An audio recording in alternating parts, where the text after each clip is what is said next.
Hi, welcome to our PSU Presser. I'm Cory along with Neil Rudel. Let's get a couple things out of the way here real quick because these are the burning storylines that everyone is talking about. One, the conspiracy theory. I asked Bill O'Brien what he thinks about people maybe against Penn State. I thought his answer was very clear and decisive. Yeah, he said nobody's against Penn State. I mean, clearly they're in a run of bad luck. And, but I think you can take most college football programs that have been in a lot of big games over the last quarter century and pick out moments that went against you. It's part of sports.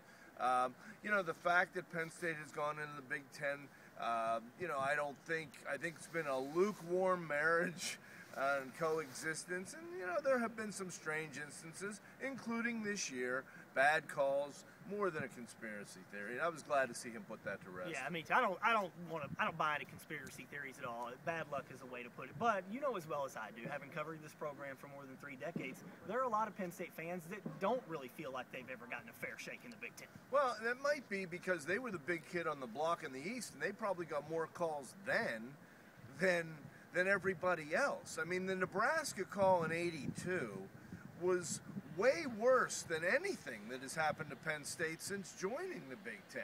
I mean, that denied Nebraska a real shot at the national championship. It was late in the game, and it was a horrendous call. I mean, so let's calm down a little bit on the conspiracy. Matt McGloin's comments after the game, Bill O'Brien repeated what he said about from earlier in the year. Who was it that made the comments earlier? Dukes. Curtis Dukes. Bill O'Brien said it's a free country. Matt McGloin's a fiery guy, he can say that. But your thoughts on Matt McGloin's comments? And he's not available to the media this week, so probably a smart move to not have him be badgered with what he meant by those comments. Right. He had his say.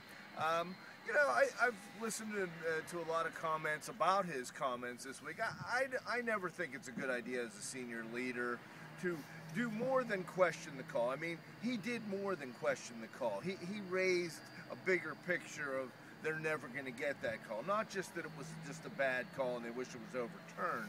So that kind of bothered me. But there's a lot of frustration among the fan base. A lot of people feel that maybe somebody who's a senior could just come out and say what a lot of people are thinking. And we as the media, we do want kids to give us honest answers. Absolutely. And he certainly did. I have great respect for Matt McGloin. He's always given us the honest answer. I don't necessarily agree with what he said, but I have great respect for the fact that he said it, and he didn't give us the typical carbon copy speech of what a lot of coaches and players will do. Now, it's interesting, though, because he's not going to be made available to the media. Maybe it is something that a lot of players on this team, even the coaching staff, could it galvanize them because he did say what they wanted him to say. Maybe so. I think, you've seen McGloin. I think McGloin unraveled a little bit after that sequence. And when you look back at because the defense gave them 2 more chances. The kid from Nebraska got off a 70-yard punt, which was really one of the plays of the game, because it pinned Penn State real deep, led to that safety. If you looked at McGloin's body language when he was rushed and ended up with the intentional grounding, I just think he lost his poise a little bit from that moment, and even into the postgame. And I would suggest that one of the reasons is you go back, it was a big game, big opportunity for this team, for this program, and for Matt McGloin. And, he's one of the few regulars that are still around from, say the Florida game and some of these bigger games. So I think his frustration sort of boiled over. One of the topics that will definitely be a topic of conversation at the end of the season is Bill O'Brien's future. His name is already kind of getting bandied about in rumors with regards to NFL jobs. He was asked a couple of questions about that today. Really didn't give a full 100% I'm staying at Penn State. You had a great observation about that.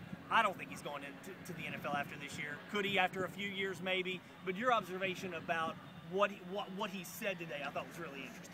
Well, I think that, number one, he's trying to stay focused on, but you would expect that. I was sort of looking for him to say, hey, look, I'm going to be here.